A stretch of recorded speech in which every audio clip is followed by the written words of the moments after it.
Hi, എല്ലാവർക്കും എൻ്റെ ചാനലിലേക്ക് സ്വാഗതം. നമ്മൾ ഈ കണ്ടുകൊണ്ടിരിക്കുന്നതാണ് എൻ്റെ ബൈക്കായ 2015 മോഡൽ ഹോണ്ട ഡ്രീം യുഗ. ഞാൻ എൻ്റെ ബൈക്കിൻ്റെ ചെയിൻ ലൂബ് ചെയ്തിട്ട് 2-3 ആഴ്ചകളായി. അതുകൊണ്ട് തന്നെ ചെയിൻ വളരെ ഡ്രൈ ആയിരിക്കും. അപ്പോൾ എങ്ങനെയാണ് ഞാൻ എൻ്റെ ബൈക്കിൻ്റെ ചെയിൻ ലൂബ് ചെയ്യുന്നതെന്ന് കാണിക്കാം. ലൂബ് ചെയ്യുന്നതിന് മുൻപായി ഇതിൻ്റെ ചെയിനും സ്പ്രോക്കറ്റും നല്ലതുപോലെ ക്ലീൻ ചെയ്യേണ്ടതുണ്ട്. അതിനാദ്യം തന്നെ ഇതിൻ്റെ ചെയിൻ ഗാർഡ് അഴിച്ചു മാറ്റാം. ബൈക്ക് സെൻട്രൽ സ്റ്റാൻഡിൽ വെച്ചിട്ടാണ് ഇത് ചെയ്യേണ്ടത്.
ഇപ്പോൾ ഈ ബൈക്കിന്റെ ചെയിൻ ഗാർഡ് ഞാൻ അഴിച്ചു മാറ്റിയിരിക്കുകയാണ്.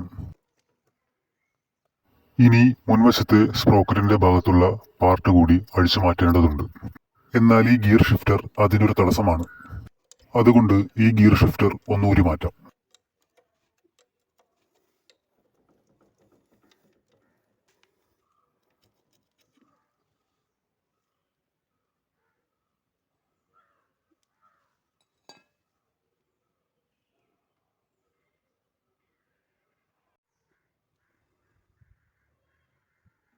ഇനി വളരെ എളുപ്പം ഈ പാർട്ട് ഈ സ്പാനർ ഉപയോഗിച്ച് അഴിച്ചു മാറ്റാം.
ഇപ്പോൾ ഈ പാർട്ട് നമ്മൾ അഴിച്ചു മാറ്റിയിരിക്കുകയാണ്.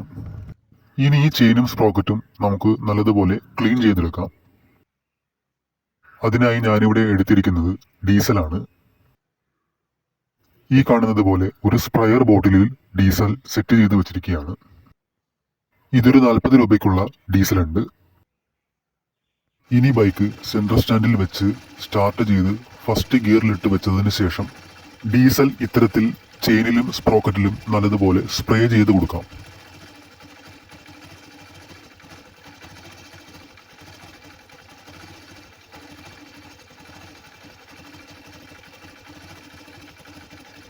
മുൻവശത്തെയും പിൻവശത്തെയും സ്പ്രോക്കറ്റുകളിലും ചെയിനിലും നല്ലതുപോലെ ഡീസൽ സ്പ്രേ ചെയ്ത് കൊടുക്കണം.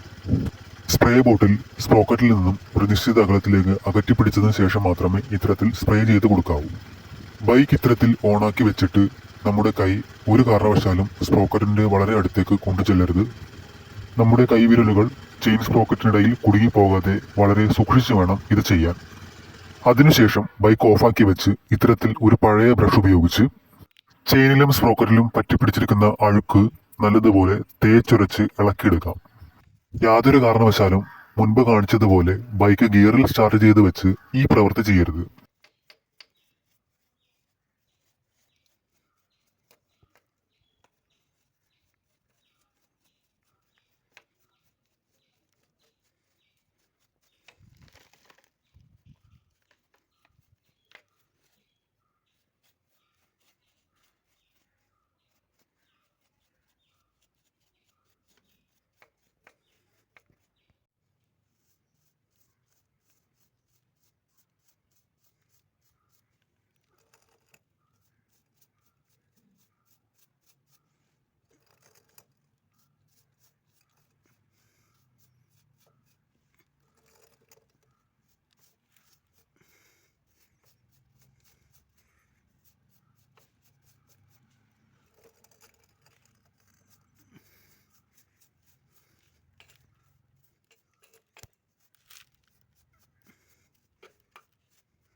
ബ്രഷ് ഉപയോഗിച്ച് ചെയിനും സ്പ്രോക്കറ്റും നല്ലതുപോലെ സ്ക്രബ് ചെയ്തതിന് ശേഷം ബൈക്ക് സെൻട്രൽ സ്റ്റാൻഡിൽ വെച്ച് സ്റ്റാർട്ട് ചെയ്ത് ഫസ്റ്റ് ഗിയറിൽ ഇട്ട് വയ്ക്കുക.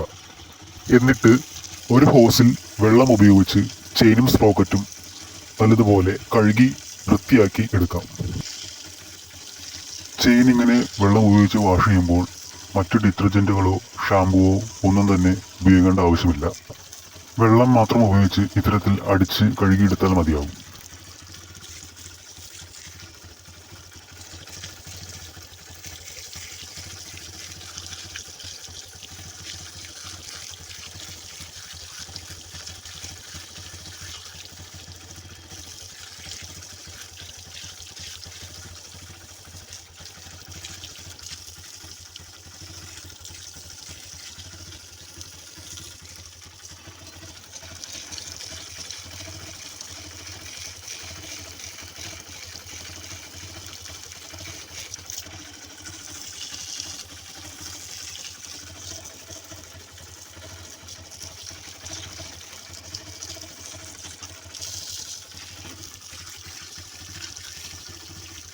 ഇപ്പോൾ നമ്മൾ ഈ ബൈക്കിന്റെ ചെയിനും സ്പ്രോക്കറ്റും വെള്ളം ഉപയോഗിച്ച് നല്ലതുപോലെ കഴുകി വൃത്തിയാക്കി എടുത്തിട്ടുണ്ട്.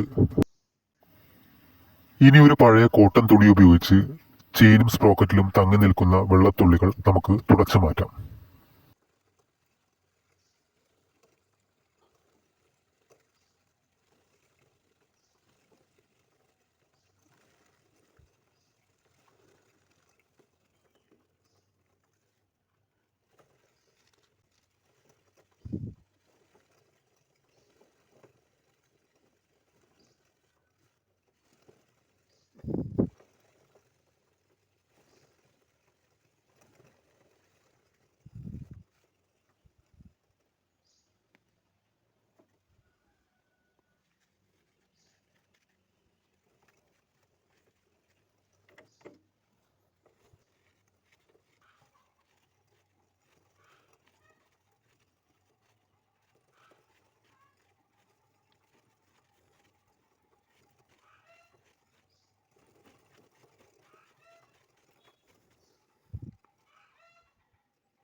ഈ ചെയിൻ സ്പ്രോക്കറ്റിലെ വെള്ളം നല്ലതുപോലെ തുടച്ചു മാറ്റിയതിനു ശേഷം ഈ ചെയിൻ സ്പ്രോക്കറ്റ് നമുക്ക് ലൂബ് ചെയ്യാം.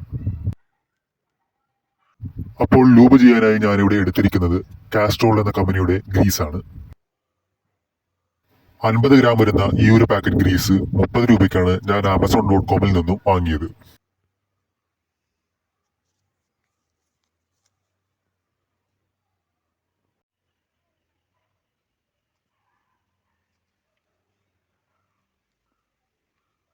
ഈ ഗ്രീസ് ഒരല്പം എടുത്ത് ചെയിനിലും സ്പ്രോക്കറ്റിലും അപ്ലൈ ചെയ്ത് കൊടുക്കാം. ഇങ്ങനെ ഗ്രീസ് കൈകൊണ്ടെടുക്കുമ്പോൾ കയ്യിലൊരു സർജിക്കൽ ഗ്ലൗസ് ധരിക്കുന്നത് നന്നായിരിക്കും. അതല്ലെങ്കിൽ ഇതിനു ശേഷം കുറച്ച് മണ്ണെണ്ണയോ പെട്രോളോ കയ്യിൽ പുരട്ടി സോപ്പ് ഉപയോഗിച്ച് കൈ കഴുകി വൃത്തിയാക്കാം. ചെയിൻ ഗാർഡ് ഇല്ലാത്ത ചെയിൻ ഓപ്പൺ ആയിട്ടുള്ള മോഡൽ ബൈക്കുകളിൽ ചെയിൻ ലൂബ് തന്നെ ഉപയോഗിക്കുന്നതായിരിക്കും ഉചിതം. കാരണം ഗ്രീസിൽ ചെയിൻ ലൂബിനെ അപേക്ഷിച്ച് കൂടുതൽ പൊടിപടലങ്ങൾ ആകർഷിക്കപ്പെടാൻ സാധ്യതയുണ്ട്.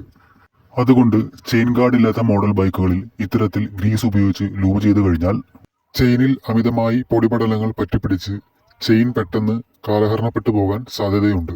ഇതൊരു ചെയിൻ ഗാർഡ് ഉള്ള മോഡൽ ബൈക്ക് ആയതിനാലാണ് ഇത്തരത്തിൽ ഗ്രീസ് ഉപയോഗിച്ച് ഞാൻ ലൂബ് ചെയ്യുന്നത്. അതുകൂടാതെ ഇത് താരതമ്യേന വളരെ ചിലവ് കുറഞ്ഞ ഒരു രീതി കൂടിയാണ്. ഗ്രീസിന് 30 രൂപയും ഡീസലിന് 40 രൂപയുമായി മൊത്തം 70 രൂപയാണ് എനിക്കിതിനായി ചിലവായത്. ഈ ഡീസലും ഗ്രീസും ഉപയോഗിച്ച് 3-4 തവണ നമുക്ക് ഇത്തരത്തിൽ ചെയിൻ ക്ലീൻ ചെയ്ത് ലൂബ് ചെയ്യാം.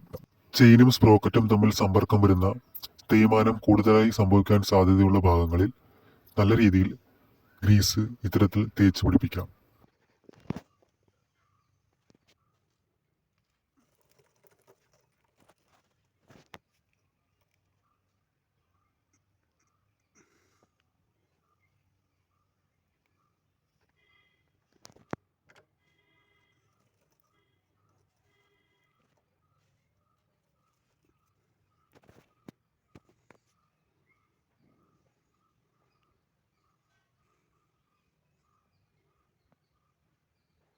ഇപ്പോൾ ഞാൻ ഈ ചെയിൻ നല്ലതുപോലെ ഗ്രീസ് ഉപയോഗിച്ച് ലൂബ് ചെയ്തിട്ടുണ്ട്.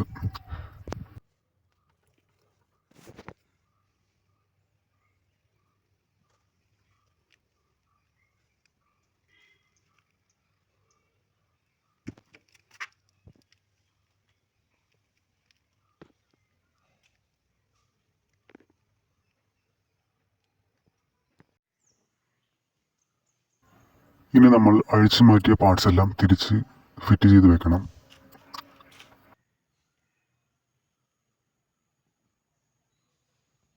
അതിനുശേഷം ഏറ്റവും അവസാനം ഊരി മാറ്റിയ ഗിയർ ഷിഫ്റ്റർ നല്ലതുപോലെ ടൈറ്റ് ചെയ്ത് പിടിപ്പിക്കണം. ഇപ്പോൾ ഞാൻ അഴിച്ചു മാറ്റിയ എല്ലാ പാർട്സും തിരികെ ഫിറ്റ് ചെയ്ത് വെച്ചിരിക്കുകയാണ്. അപ്പോൾ ഈ വീഡിയോയുടെ വൈൻഡപ്പ് ചെയ്യാൻ സമയമായി. വീഡിയോ ഇഷ്ടമായവർ ലൈക്ക് ചെയ്യുക, ഷെയർ ചെയ്യുക, അഭിപ്രായങ്ങൾ കമന്റ് ബോക്സിൽ രേഖപ്പെടുത്തുക. കൂടാതെ എൻ്റെ ഈ ചാനൽ ഒന്ന് സബ്സ്ക്രൈബ് ചെയ്യുക. Good bye.